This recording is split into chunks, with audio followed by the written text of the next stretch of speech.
Si tu es sur le point de lui envoyer un SMS, encore une fois, arrête-toi là. Avant d'appuyer sur ce bouton « Envoyer », tu dois entendre ceci.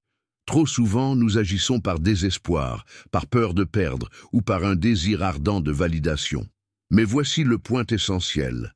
Lorsque tu agis depuis cet état d'esprit, tu abandonnes ton pouvoir. Tu places ton sentiment de paix et ton identité entre les mains de quelqu'un d'autre, et ce n'est pas ce que tu mérites. Cette vidéo a pour but de te reconnecter avec ta force intérieure, d'embrasser la philosophie du stoïcisme pour rester ancré et résilient, quoi qu'il se passe autour de toi. Il s'agit de comprendre que ta valeur ne dépend pas de sa réponse, de son attention ou de son approbation. Elle vient de l'intérieur.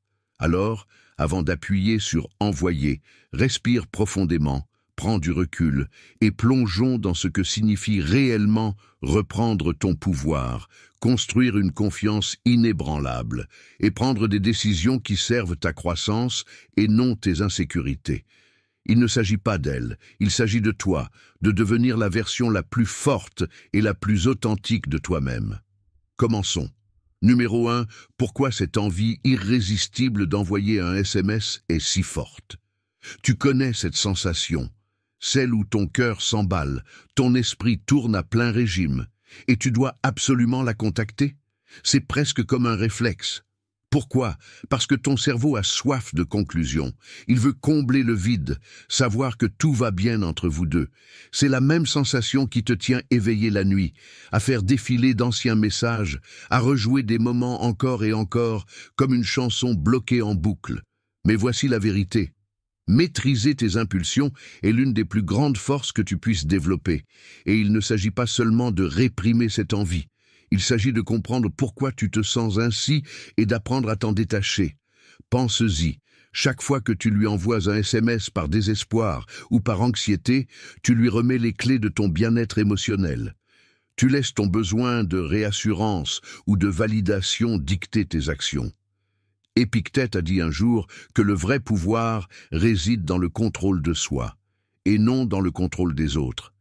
Il voulait dire que la vraie liberté vient de la maîtrise de tes propres désirs, et non du fait de plier la volonté de quelqu'un d'autre à tes besoins. Si tu lui envoies un SMS maintenant, tu abandonnes ce contrôle. Tu échanges ta paix intérieure contre un moment de réconfort éphémère. Imagine ceci.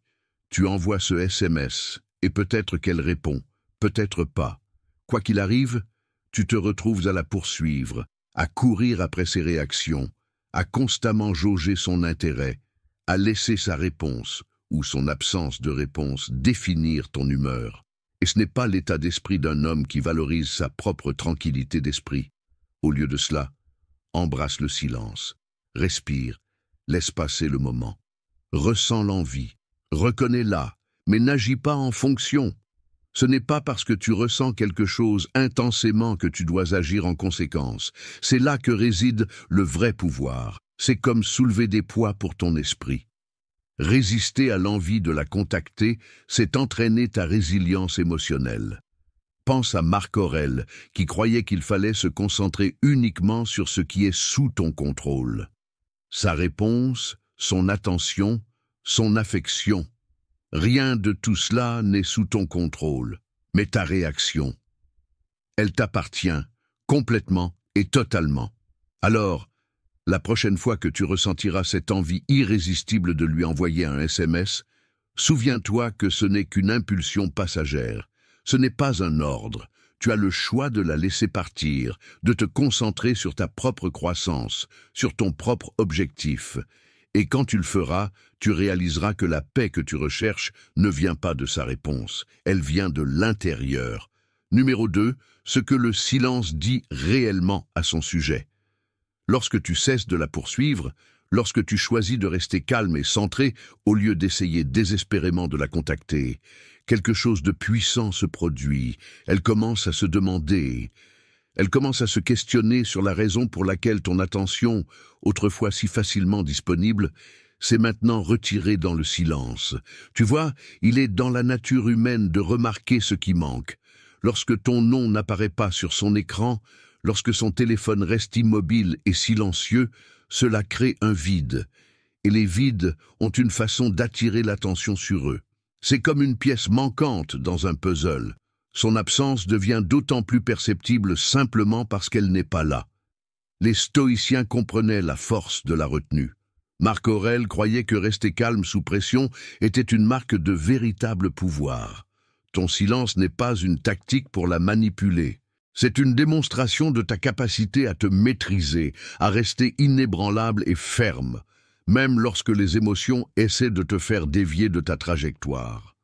Lorsque tu t'abstiens de lui envoyer un SMS, tu ne fais pas que retenir des mots. Tu montres du respect de soi. Tu te prouves que ton bonheur et ta tranquillité d'esprit ne dépendent pas de sa réponse ou de son approbation. Et ne t'y trompe pas, ce genre de calme est magnétique. C'est quelque chose de rare, quelque chose que la plupart des gens ne sont pas capables d'atteindre. Imagine-la en train de faire défiler ses messages, s'attendant à y voir ton nom, pour ne rencontrer que le vide de sa boîte de réception. Cela la force à affronter la réalité que tu ne la poursuis plus, et dans ce silence, elle commence à remettre en question sa propre importance dans ta vie. Ton absence devient un mystère qu'elle se sent obligée de résoudre. Le silence peut être une déclaration de dignité. C'est toi qui choisis le calme plutôt que le chaos. C'est toi qui embrasses la sagesse de savoir quand prendre du recul au lieu de forcer le passage. Ton silence n'est pas un signe de faiblesse ou de désintérêt, c'est un témoignage de ta force, de ta discipline, de ton respect pour toi-même. Laisse ton silence parler. Il est plus éloquent que tous les mots que tu pourrais envoyer. Et le meilleur dans tout ça, cela lui montre que ta tranquillité d'esprit n'est pas quelque chose que tu es prêt à sacrifier juste pour gagner son attention. C'est le pouvoir paradoxal du silence. Il peut transmettre des messages plus forts que des mots prononcés, réitérant la profonde sagesse stoïcienne selon laquelle parfois moins, c'est effectivement plus. Mais qu'en penses-tu? Cette approche résonne-t-elle avec tes propres expériences? Si tu as trouvé cette idée précieuse, clique sur le bouton « J'aime », laisse un commentaire pour partager tes réflexions ou tape simplement « Le silence est d'or » dans les commentaires ci-dessous. Ton interaction nous aide non seulement à grandir, mais favorise également une communauté où nous pouvons tous apprendre des expériences des autres. Maintenant, plongeons plus profondément dans la façon dont ce silence peut façonner les perceptions et influencer encore davantage les dynamiques. Numéro 3. Reprendre le contrôle de tes émotions. Au moment où tu décides de ne pas lui envoyer de SMS, tu as déjà fait un pas important vers la reconquête de ton pouvoir émotionnel. C'est comme tracer une ligne dans le sable, te dire « Je contrôle ce que je ressens, pas elle. Ma tranquillité d'esprit ne dépend pas de sa réponse, de son affection ou de sa validation. Ce seul acte de retenue détient plus de pouvoir que tu ne le réalises. » Lorsque tu ressens cette envie irrésistible de la contacter, que se passe-t-il réellement? Tes émotions réclament à grands cris un soulagement, une réassurance, quelque chose à quoi s'accrocher. Mais lorsque tu résistes, tu entraînes ton esprit à compter sur lui-même au lieu de la validation extérieure. Tu t'apprends à trouver le réconfort à l'intérieur au lieu de le chercher désespérément à l'extérieur. Sénèque l'a dit de la meilleure des manières lorsqu'il a déclaré « Nous souffrons plus souvent dans l'imagination que dans la réalité ». Une grande partie de ton anxiété naît de tes propres pensées. Te demander si elle pense à toi, imaginer le pire des scénarios, essayer de déchiffrer son silence. Mais la vérité est que tout cela échappe à ton contrôle. Tu ne peux pas dicter ses pensées, ses sentiments ou ses actions. Ce que tu peux contrôler, c'est ta réaction, et c'est là que réside le vrai pouvoir. Choisir de ne pas lui envoyer de SMS est une déclaration d'indépendance, une décision consciente de détacher ton bien-être émotionnel de ses réactions. Au lieu d'être ballotté par ses caprices, tu t'ancres dans ta propre force. Imagine un homme debout au milieu d'une tempête déchaînée, complètement immobile et calme. C'est à cela que ressemble le contrôle émotionnel. Le chaos peut faire rage autour de toi, mais ton calme reste inébranlable. Tu as décidé que ta tranquillité d'esprit n'est pas quelque chose à céder si facilement. Lorsque tu choisis le silence, tu ne joues pas à des jeux. Tu reprends ton autorité sur tes propres émotions. Tu te prouves que tu n'as pas besoin de sa réponse pour te sentir validé ou entier. Et lorsque tu fais cela, tu agis à partir d'un lieu de force authentique et non de désespoir. Sénèque a également dit « Ce n'est pas l'homme qui a trop peu, mais l'homme qui désire plus, qui est pauvre ». En recherchant constamment son attention ou sa réassurance, tu agis à partir d'un manque. Mais lorsque tu choisis d'embrasser ton propre contrôle émotionnel, tu reconnais que tu es suffisant, que ta force, ton calme, ta paix, ces choses sont déjà en toi, attendant d'être reconnues. Alors, la prochaine fois que tu sentiras tes doigts planer au-dessus de ton téléphone, respire et souviens-toi de ceci. Chaque instant de retenue est une victoire. C'est toi qui tiens bon, qui refuses de remettre ton pouvoir émotionnel à quelqu'un d'autre, qui reprend ta tranquillité d'esprit, un moment de maîtrise de soi à la fois. Numéro 4, désespoir ou discipline. Choisis ton arme. Le désespoir est bruyant, chaotique et souvent embarrassant. Ce sont les SMS frénétiques, le défilement sans fin, l'envie irrésistible de la contacter juste pour combler le vide. Il vient d'un manque, du besoin de validation, de la peur du rejet, de la soif de réassurance. Et pire encore, c'est évident, les gens peuvent sentir le désespoir à des kilomètres à la ronde, et quand elle le sent, cela ne fait que la repousser davantage. La discipline, en revanche, est silencieuse, confiante et inébranlable. C'est une forteresse qui protège ta paix des tourments extérieurs. Lorsque tu agis par discipline plutôt que par impulsion, tu envoies un message puissant à son sujet, au monde et surtout à toi-même. Je suis en contrôle, je ne cours pas après la validation parce que je n'en ai pas besoin. Un homme discipliné ne mendie pas l'attention et ne s'effondre pas face au rejet. Il reste calme, ancré dans sa propre valeur, et ce calme, il commande le respect. Il est magnétique, d'une manière dont le désespoir ne pourra jamais l'être. C'est la différence entre un homme qui implore l'affection et un homme qui sait qu'il apporte de la valeur partout où il va. Les stoïciens comprenaient cela profondément. Marc Aurèle a écrit « Tu as du pouvoir sur ton esprit, pas sur les événements extérieurs. Réalise cela et tu trouveras la force. La vraie discipline signifie comprendre que ta valeur n'est pas déterminée par sa réaction. C'est quelque chose que tu construis en toi. Imagine deux hommes dans la même situation, l'un poussé par le désespoir, la bombarde de messages, rongé par l'anxiété et le doute. L'autre, bien qu'il ressente la même douleur, choisit la discipline. Il reconnaît ses émotions, mais n'agit pas de manière impulsive. Au lieu de cela, il canalise cette énergie dans son travail, ses passions, sa croissance. Le premier homme s'affaiblit à chaque tentative désespérée. Le second devient plus fort à chaque instant de retenue. Il comprend que la discipline est un muscle, et chaque fois qu'il choisit de ne pas la contacter, elle devient un peu plus forte. Sénèque a dit « Il est le plus puissant, celui qui a du pouvoir sur lui-même ». La discipline ne consiste pas à jouer à des jeux ou à lui manquer.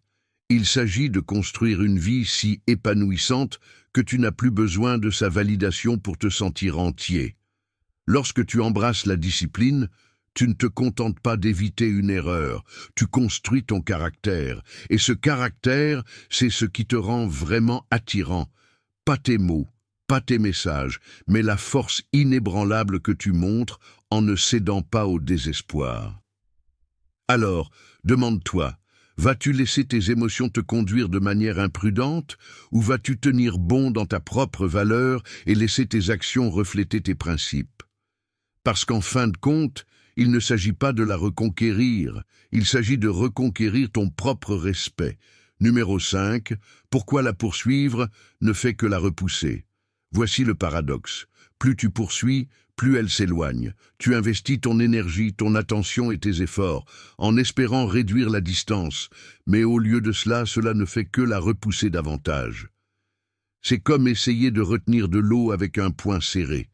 Plus tu serres fort, plus elle s'échappe. La poursuite signale le désespoir, et le désespoir diminue ta valeur. Lorsque tu poursuis, tu lui dis, et à toi-même, que ton bonheur dépend de son approbation. C'est une énergie de besoin, et rien n'étouffe plus vite l'attraction. C'est comme essayer de maintenir une flamme en vie en l'étouffant, elle ne fait que s'éteindre plus rapidement. La véritable attraction a besoin d'espace pour respirer. Plus tu pousses, plus tu montres que tu es prêt à sacrifier ta paix, juste pour une réponse. Mais que se passerait-il si, au lieu de la poursuivre, tu prenais du recul? Et si tu choisissais le calme plutôt que le désespoir? Son attention, ses sentiments, ses réactions, rien de tout cela n'est sous ton contrôle. Mais ta réaction, elle t'appartient entièrement. La poursuite lui remet ton pouvoir, mais le fait de lâcher prise le reprend. Maintenant, imagine ceci. Tu arrêtes de la poursuivre. L'énergie qu'elle ressentait autrefois comme accablante a disparu. Et dans ce silence, elle commence à se demander. Elle s'attend à tes messages habituels, mais au lieu de cela, il n'y a rien. Cette absence devient un miroir, reflétant ses propres pensées, ses propres sentiments. Au lieu que ce soit toi qui la poursuive, elle se retrouve à se demander pourquoi tu ne le fais pas. Sénèque a écrit « Ce n'est pas l'homme qui a trop peu, mais l'homme qui désire plus, qui est pauvre. » La poursuite vient du désir, du sentiment d'être incomplet sans elle. Mais prendre du recul dit « Je n'ai pas besoin de toi pour me sentir entier. » Et cette réalisation, elle est puissante.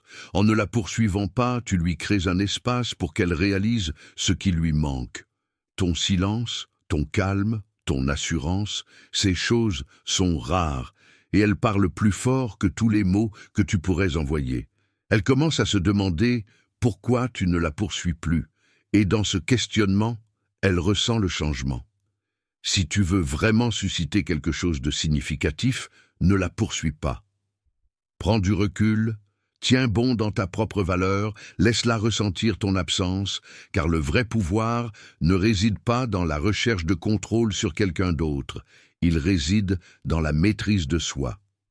Numéro 6. Devenir l'homme inébranlable.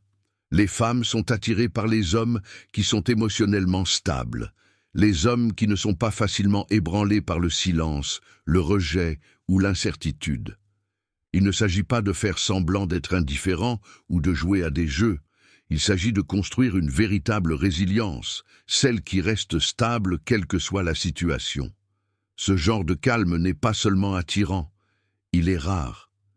Lorsqu'une femme s'éloigne, teste ta patience ou agis de manière imprévisible, ta réponse révèle tout. Si tu réagis avec désespoir ou panique, tu montres que tes émotions te contrôlent. Mais si tu restes calme et impassible, tu signales une véritable force intérieure. Elle voit un homme qui ne dépend pas de sa validation pour se sentir entier, un homme qui tient bon dans sa propre valeur. La plupart des hommes abandonnent trop facilement leur contrôle émotionnel, laissant un SMS ou l'absence de SMS dicter leur humeur. Mais l'homme inébranlable comprend que sa tranquillité d'esprit est sa seule responsabilité. Imagine que tu es une montagne au milieu d'une tempête. Les vents hurlent, la pluie tombe à torrents, mais tu restes immobile. Ce n'est pas que tu ne ressens pas d'émotion, c'est que tu as maîtrisé ta réponse à ces émotions. Tu les reconnais sans les laisser dicter tes actions. Ce genre de présence est puissant. Elle peut te tester, s'éloigner ou essayer de provoquer une réaction, mais lorsque tu restes calme, cela envoie un message clair. Ma paix ne dépend pas de toi, je suis maître de moi-même. Et cette confiance tranquille, elle est magnétique. Elle la pousse à se demander pourquoi tu es différent, pourquoi tu ne réagis pas comme elle s'y attendait. Le stoïcisme nous enseigne à cultiver la tranquillité intérieure, à nous concentrer sur ce que nous pouvons contrôler et à lâcher prise sur ce que nous ne pouvons pas. L'homme inébranlable incarne cela. Il ne permet pas aux actions des autres de dicter son humeur. Il répond avec calme et intention. Sénèque a dit « La valeur d'un homme se mesure aux choses dont il peut se passer. Moins tu as soif de validation, d'approbation ou d'attention, plus tu deviens puissant. » Il ne s'agit pas de réprimer les émotions, il s'agit de les maîtriser. Alors, la prochaine fois que tu sentiras l'envie irrésistible de la contacter, de prouver quelque chose, d'exiger une réponse, fais une pause. Rappelle-toi que la vraie force réside dans le calme. Tu n'es pas un homme régi par des émotions passagères. Tu es l'homme inébranlable, ancré, calme et pleinement en contrôle. Et ce genre de présence commande le respect. Si tu es arrivé jusqu'ici, il est clair que tu es déterminé à maîtriser l'art du calme et à construire une véritable force intérieure. Maintenant, prends un moment pour réfléchir. Quelle partie de ce message t'a le plus interpellé? As-tu vécu des moments où ton calme a fait toute la différence? Partage tes réflexions ci-dessous, ou si tu embrasses cet état d'esprit, laisse cette phrase dans les commentaires « Je suis maître de moi-même ». Ton parcours compte et tes réflexions pourraient inspirer quelqu'un d'autre. Continuons cette conversation. Numéro 7. L'art de lui manquer. Prends du recul et permets-lui de ressentir ton absence. C'est contre-intuitif, n'est-ce pas? L'instinct de la contacter, de combler le silence avec des mots, de chercher à être rassuré, c'est naturel. Mais l'attraction ne grandit pas par la force, elle s'épanouit dans l'espace. Imagine un feu. Si tu l'étouffes avec trop d'attention, il s'éteint. Il a besoin d'air pour grandir. Le même principe s'applique ici. Si tu es toujours là, toujours en train de la contacter, elle n'a jamais l'occasion de réfléchir à ce qu'elle a perdu. Elle n'a jamais la chance de se demander, de se questionner, de ressentir ton absence et de reconnaître la valeur de ta présence. Marc Aurèle a écrit « Plus nous accordons de valeur aux choses hors de notre contrôle, moins nous avons de contrôle. Lorsque tu poursuis, lorsque tu essaies de forcer son attention, tu abandonnes ton pouvoir, tu places ta valeur entre ses mains, mais lorsque tu prends du recul, tu reprends ce contrôle. Tu ne recherches plus sa validation, tu lui laisses la liberté de ressentir ton absence et de tirer ses propres conclusions. Le détachement ne signifie pas que tu t'en fiches, cela signifie que tu te soucies intelligemment. Cela signifie que tu es suffisamment sûr de toi pour laisser les choses se dérouler naturellement. Ta valeur ne disparaît pas simplement parce qu'elle ne la reconnaît pas en ce moment. Ta valeur demeure, qu'elle la voie ou non. Imagine-la en train de vivre sa journée, s'attendant à tes messages, à tes tentatives de renouer le contact, mais au lieu de cela, le silence. Ce silence devient un miroir, reflétant ses propres pensées et émotions. Et dans cet espace, la curiosité commence à grandir, peut-être même la frustration. Elle commence à se demander « Pourquoi ne me poursuit-il pas? Pourquoi semble-t-il si calme ?» Sénèque a dit un jour « Ce n'est pas parce que les choses sont difficiles que nous n'osons pas, mais parce que nous n'osons pas qu'elles sont difficiles. » Le défi n'est pas de prendre du recul, il est de faire confiance au processus. Il est de résister à l'envie de contrôler le résultat. Lorsque tu as le courage de supporter l'inconfort, de renoncer à la gratification immédiate, tu libères une force que la plupart des hommes ne développent jamais. Laisser lui manquer n'est pas jouer à des jeux, c'est une question de respect. Respect pour sa liberté de ressentir ses propres émotions sans interférence. Respect pour toi-même, sachant que ta tranquillité d'esprit ne dépend pas de sa présence.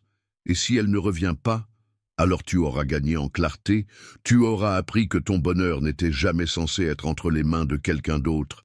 Laisse-la venir vers toi si elle le choisit, mais en attendant, concentre-toi sur le fait de vivre une vie si pleine, si riche de sens, que tu ne ressens jamais le besoin de courir après qui que ce soit. C'est ça, le vrai pouvoir, la confiance tranquille et inébranlable d'un homme qui connaît sa propre valeur. Numéro 8. Résister au piège de la gratification instantanée. Ton cerveau a soif de solutions rapides, et lui envoyer un SMS en est une. Cette soudaine décharge de dopamine, ce sentiment fugace de soulagement lorsque tu appuies sur « Envoyer » donne l'impression d'avoir le contrôle. Mais voici la vérité, ce soulagement est toujours temporaire. Il apaise un instant, mais bientôt l'envie revient, plus forte qu'avant, et avec elle, plus d'anxiété, plus de rumination, plus de dépendance émotionnelle. La vraie force réside dans la résistance à cette impulsion. Il s'agit de se libérer du cycle de la gratification instantanée et de choisir quelque chose de plus profond, de plus durable. Mais cela demande de la patience, une qualité rare dans un monde accro à l'immédiateté. Les stoïciens l'ont bien compris. La véritable maîtrise de soi signifie renoncer à l'attrait du confort à court terme au profit de la stabilité à long terme.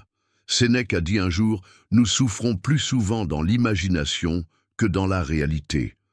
Ton esprit te joue des tours, te faisant croire que la contacter apportera une conclusion, une satisfaction ou une réassurance. Mais le plus souvent, cela ne fait qu'engendrer plus d'insécurité.